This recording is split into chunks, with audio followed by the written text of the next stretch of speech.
Toine par Guy de Maupassant, lu par Dr Gilles Berger, de la Maison de Sainte-Claire. On le connaissait à 10 lieues aux environs, le père Toine. Le gros Toine, Toine Maffine, Antoine Macheblé, dit Brulot, le cabaretier de Tournevent. Il avait rendu célèbre le hameau, enfoncé dans un pli du vallon qui descendait vers la mer, pauvre hameau paysan composé de 10 maisons normandes, entouré de fossés et d'arbres. Elles étaient là, ces maisons, blotties dans ce ravin couvert d'herbes et d'ajoncs, derrière la courbe qui avait fait nommer ce lieu Tournevent. Elles semblaient avoir cherché un abri dans ce trou comme les oiseaux qui se cachent dans les sillons les jours d'ouragan, un abri contre le grand vent de mer, le vent du large, le vent dur et salé qui ronge et brûle comme le feu, dessèche et détruit comme les gelées d'hiver. Mais le hameau tout entier semblait être la propriété d'Antoine Macheblé, dit Brulot, qu'on appelait d'ailleurs aussi souvent Toine et Toine Maffine, par suite d'une locution dont il se servait sans cesse. Maffine est la première de France. Sa fine, c'était son cognac, bien entendu. Depuis 20 ans, il abreuvait le pays de sa fine et de ses brulots, car chaque fois qu'on lui demandait « Qu'est-ce que jalombé, père Toine ?» il répondait invariablement « Un brulot, mon gendre, ça chauffe la tripe et ça nettoie la tête. Y a rien de meilleur pour le corps. » Il avait aussi cette coutume d'appeler tout le monde « Mon gendre », bien qu'il n'eût jamais eu de fille mariée ou à marier.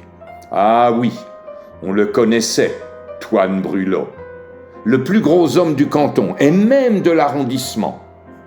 Sa petite maison semblait dérisoirement trop étroite et trop basse pour le contenir, et quand on le voyait debout sur sa porte où il passait des journées entières, on se demandait comment il pourrait entrer dans sa demeure. Il y entrait chaque fois que se présentait un consommateur, car Toine Maffine était invité de droit à prélever son petit verre sur tout ce qu'on buvait chez lui. Son café avait pour enseigne « Au rendez-vous des amis ». Il était bien, le père Toine, l'ami de toute la contrée. On venait de Fécamp et de Montivilliers pour le voir et pour rigoler en l'écoutant, car il aurait fait rire une pierre de tombe, ce gros homme.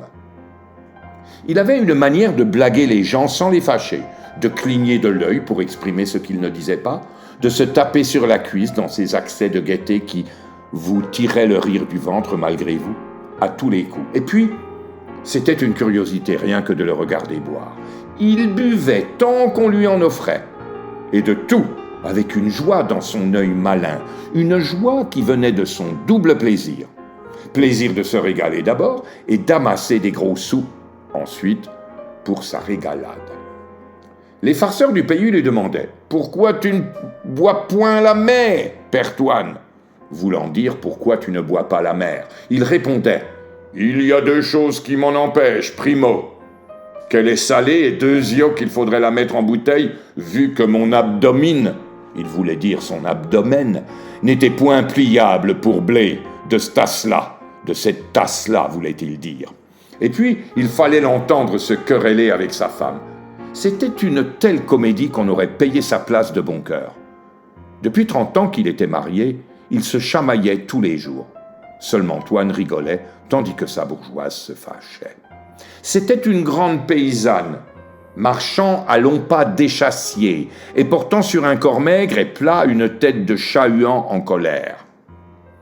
Elle passait son temps à élever des poules dans une petite cour derrière le cabaret, et elle était renommée pour la façon dont elle savait engraisser les volailles. Quand on donnait un repas à Fécamp chez les gens de la Haute, il fallait, pour que le dîner fût goûté, qu'on y mangeât une pensionnaire de la mère Toine. Ça veut dire une poule de la mère Toine. Mais elle était née de mauvaise humeur, et elle avait continué à être mécontente de tout, fâchée contre le monde entier. Elle en voulait principalement à son mari. Elle lui en voulait de sa gaieté, de sa renommée, de sa santé et de son embonpoint. Elle le traitait de propre à rien parce qu'il gagnait de l'argent sans rien faire, de sapace parce qu'il mangeait et buvait comme 10 hommes ordinaires, et il ne se passait point de jour sans qu'elle déclarât d'un air exaspéré: « Ça serait point mieux dans les tables, un cochon, un quétou comme ça, c'est que de la graisse que ça en fait mal au cœur. » « Espère, un brin, je verrons ce qu'arrivera, je verrons bien. Ça crèvera comme un sac à grains, ce gros bouffi. » Toine riait de tout son cœur en se tapant sur le ventre et répondait: « Hé, la mépoule, ma planche, tâche d'engraisser comme ça de la volaille, tâche pour voir. » En relevant sa manche sur son bras énorme: « V'là un aileron, la mère, en v'là un !» Et les consommateurs tapaient du poing sur les tables en se tordant de joie, tapaient du pied sur la terre du sol et crachaient par terre dans un délire de gaieté. La vieille furieuse reprenait: « Espère un brin, je verrai ce qu'arrivera, ça crèvera comme un sac à grains. » Elle s'en allait furieuse sous les rires des buveurs. Toine, en effet, était surprenant à voir, tant il était devenu épais et gros, rouge et soufflant.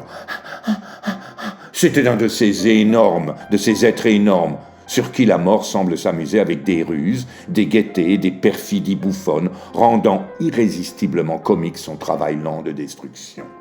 Au lieu de se montrer comme elle fait chez les autres, la gueuse, de se montrer dans les cheveux blancs, dans la maigreur, dans les rides, dans l'affaissement croissant qui fait dire avec un frisson « bigre, comme il a changé », elle prenait plaisir à l'engraisser, celui-là, à le faire monstrueux et drôle, à l'enluminer de rouge et de bleu, à le souffler, à lui donner l'apparence d'une santé surhumaine.